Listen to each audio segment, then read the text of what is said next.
बिस्मिल्लाहिर्रहमानिर्रहीम। अस्सलाम वालेकुम। इस्लामाबाद में बहुत ही अफसोसनाक वाक़या पेश आया और नौजवान उसामा नदीम की हलाकत का वाक़या, पुलिस मुकाबला जिसको कहा गया, और शुरू में इसको ये रंग दिया गया कि ये एक पुलिस मुकाबला है और जैसे कोई डाकू थे जिन पर फायरिंग की गई है, और यहाँ तक कि जी फायरिंग का तबादला हुआ है। और वो जो रस्मी एक कहानी बनाई जाती है वो शुरू में सामने आई पुलिस की तरफ से, लेकिन फिर एक एक करके सब झूठ बेनकाब होते चले गए। लेकिन जब मैं वीडियो बना रहा हूँ तो रात के 12 बज रहे हैं, एक और कहानी भी सामने आ गई है। उसामा नदीम का क्रिमिनल रिकॉर्ड सामने आया है और कहा जा रहा है कि उस पर अदालत में केसेस भी चल रहे थे, 2 FIRs उसके खिलाफ हो चुकी थी, वो इश्तिहारी भी था। उसामा नदीम किन केसेस में इश्तिहारी था, क्या केसेस उसके खिलाफ थे, 2 FIRs, 2 पर्चे कौन से थे, अदालत में क्या मामला था, इस पर भी हम बात करेंगे। लेकिन ये जो पुलिस ने किया है, जिस पर अब वही पुलिस जो ATS एंटी टेररिज्म स्क्वाड जो पीछा कर रही थी उसामा नदीम का, उसी पर अब इंसदाद दहशतगर्दी का पर्चा हुआ है। और इसके साथ साथ जो उसामा नदीम के वालिद हैं, उनकी मुद्दत में FIR दर्ज हुई है, उसमें भी उन्होंने एक बिल्कुल अलग कहानी बताई है अपने बेटे के हवाले से और पुलिस वालों के साथ जो झगड़ा हुआ उसके बारे में। पहले हम वाक़े की अगर बात करें तो जब ये वाक़या हुआ तो पुलिस कह रही है अब कि इस बारे में कि जी हुआ ये कि हमें पहले इत्तला मिली पुलिस को कि जी काले शीशों वाली सफ़ेद गाड़ी है जिसमें डकैती की कोशिश हो रही है एक घर में इस्लामाबाद में। तो पुलिस वहाँ पर पहुँची तो ये गाड़ी उससे मिलती जुलती थी, सफ़ेद ये भी थी, उसी इलाके से निकल रही थी और काले शीशे थे। तो पुलिस ने इसका ताक़ुब किया और नौजवान ने गाड़ी नहीं रोकी, और फिर पुलिस ने, जो इस्लामाबाद पुलिस के तर्जुमान हैं वो ये बता रहे हैं, पुलिस ने टायर पर फायर किए, लेकिन बस बदकिस्मती से, गलती से वो फायर, और कहा गया 2 फायर, 2 गोलियां चलाईं जो इस नौजवान को, उसामा नदीम को लगीं और वो मौके पर जाँ बहक हो गया। लेकिन इसके बाद देखिए कि पोस्टमार्टम रिपोर्ट सामने आती है और उसमें पता चलता है कि उसको 6 गोलियां लगी हैं और गालिबन 11 जगहों पर जख्म है, 6 गोलियां लगी हैं। पुलिस कहती है 2, और वो भी पीछे से फायर हुए, जबकि पोस्टमार्टम रिपोर्ट में छाती पर भी गोलियां हैं, सामने इधर दिमाग पर भी गोली है, सर पर गोली लगी है। तो आप इससे अंदाज़ा लगाइए कि ये पुलिस का झूठ किस तरह बेनकाब हो रहा है।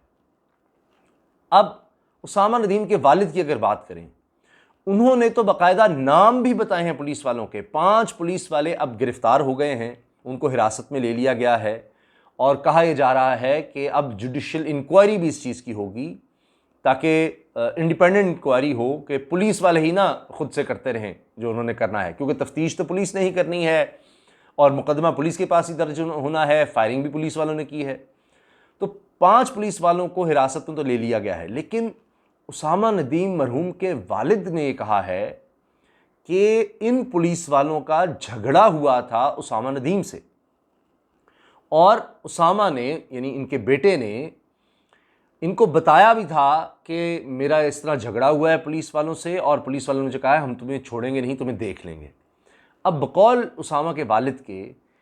कि इन्होंने पीछा किया उसामा का। उसामा गया हुआ था अपने किसी दोस्त को छोड़ने, नस्ट यूनिवर्सिटी का वो कह रहे हैं, और वहाँ से वो रात को लौट रहा था उस दोस्त को छोड़कर। तो वहाँ पुलिस ने फिर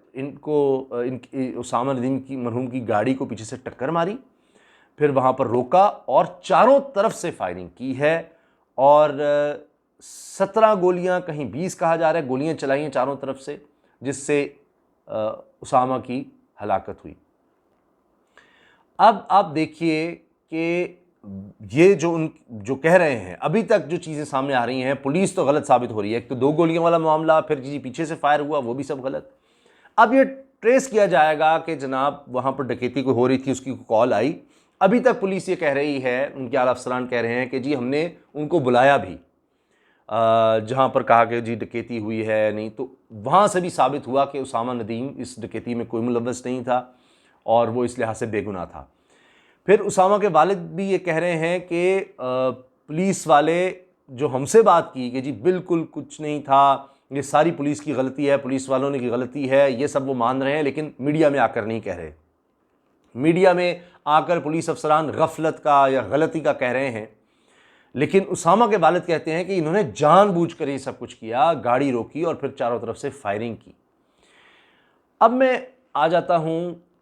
कि पाकिस्तान का माजी क्या है। आप मॉडल टाउन वाक़या देख लें, आप सानिया साहिवाल देख लें, वो इस हुकूमत के दौर में हुआ है, और इसी तरह से मॉडल टाउन का चले आप कहेंगे जी नून लीग के दौर में था। अब मरीम नवाज़ साहिबा ने भी खैर कहा कि जी बेहिस, अब उनकी तरफ से इस पर तनकीद हो रही है, ये बेहिस हुकूमत है, ये किसी को इंसाफ नहीं दे सकती, किस तरह का इसने वाक़या किया है, ये सारा हुकूमत की वजह से हुआ है, वो सब ये कह रही हैं। लेकिन पुलिस हमारी, उसकी ट्रेनिंग और किस तरह से ये सारा हो जाता है, हर चंद साल के बाद इस तरह का हौलनाक वाक़या सामने आ जाता है। अभी मोटरवे का आपने देखा, वहाँ किस तरह से रिस्पॉन्स दिया गया, पुलिस की तरफ से क्या किया गया, वो आपने देखा। तो ये सारा निज़ाम हमारा गल सड़ चुका है, और इसको अगर बेहतर ना किया गया तो ये अल्लाह ना करे मैं गलत हूँ, लेकिन अगर इन वाक़यात को रोकना है तो ये पुलिस के बिल्कुल हमें चेंज करना होगी, ट्रेनिंग, इसमें रिफॉर्म्स लाने होंगे। अब देखिए कि अब एक नई कहानी जो सामने आ रही है, नया एक उसमें चक्कर सामने आ गया है कि FIRs भी थी, अदालत में इसके खिलाफ केस भी चल रहे थे, बल्कि उसामा नदीम इश्तिहारी था। अब ये चीज़ें फैक्ट्स नज़र आ रहे हैं, क्योंकि पुलिस अब तो नहीं दर्ज करवा सकती, अगर अदालत में था तो काफ़ी अरसे से चल रहा होगा, और उसमें एक मनशियात का केस था और एक था गाड़ी टेम्पर्ड का केस, और इनमें से बताया जा रहा है कि एक केस में उसामा नदीम इश्तिहारी भी था, पुलिस को मतलूब था। मगर अभी ये चीज़ साबित है कि इन केसेस में जो उसके खिलाफ थे या उनमें मतलूब था या इश्तिहारी था, जो भी था, इस हवाले से उसके खिलाफ कार्रवाई कोई नहीं हो रही थी। अब पुलिस इससे नहीं फिर सकती। बिलफर्ज अगर किसी इश्तिहारी को भी पकड़ने जाती है, क्या कोई फायरिंग कर सकती है, पुलिस को मार सकती है? फिर शुरू में कहा गया कि जी इसने फायरिंग की है, पुलिस पर फायरिंग हुई है,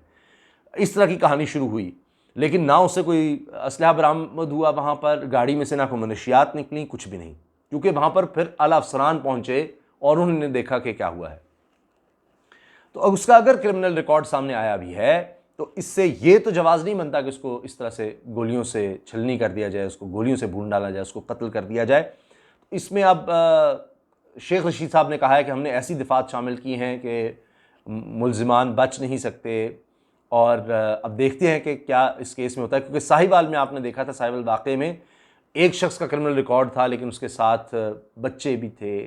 वहाँ पर वो मासूम मियाँ बीवी थे, तो उनकी भी वहाँ पर आपने देखा हलाकत हो गई। एक बच्ची थी वहाँ पर, 2 बच्चे बच गए, तो उसमें भी आपने देख लिया क्या हो गया। अब इस केस में अल्लाह करे कि ये केस इसमें इंसाफ हो, लेकिन माजी हमें ऐसा नहीं नज़र आता। आखिर में मैं ये चीज़ अर्ज़ कर दूँ कि अब पुलिस इससे भाग नहीं सकती, ये क्रिमिनल रिकॉर्ड का बहाना बनाकर कि जी इस चक्कर में हम उसके पीछे गए थे या उसको पकड़ने जा रहे थे, ये सब कर रहे थे। और हो सकता है कि वो खौफज़दा होकर वहाँ से निकला हो, लेकिन उसके वालिद जो जो बात कह रहे हैं, अब वो उस पर जाना होगा कि क्या वाकई उसकी तफ्तीश की जाए कि यही लोग थे जिनसे उनका झगड़ा हुआ था और इन्होंने धमकी दी थी। तो वो तो सब कॉल रिकॉर्ड्स के ज़रिए जब वो कह रहे हैं कि उसामा ने मुझे इस बारे में बताया भी था, तो अगर ये है तो फिर तो इसमें कहीं कोई गफलत, कोई गलती का, फिर पुलिस अगर इनको छोड़ती है तो फिर पुलिस सारा डिपार्टमेंट जो है पुलिस का, वो फिर इनके साथ मिला हुआ है, अपने पेटीबंद भाइयों के साथ उनको बचाने के लिए लगा हुआ है। तो ये एक टेस्ट केस है, अब देखते हैं कि इसमें क्या होता है। बहरहाल ये बड़ा जुल्म हुआ है, बहुत ज़्यादती हुई है, बहुत गलत हुआ है, और बड़ा दुख होता है कि हर चंद माह के बाद या कोई कुछ अरसे के बाद ऐसा एक केस सामने आता है कि सर शर्म से झुक जाता है कि हमारा पुलिस का निज़ाम, हमारी पुलिस क्या कर रही है। अल्लाह हाफ़िज़।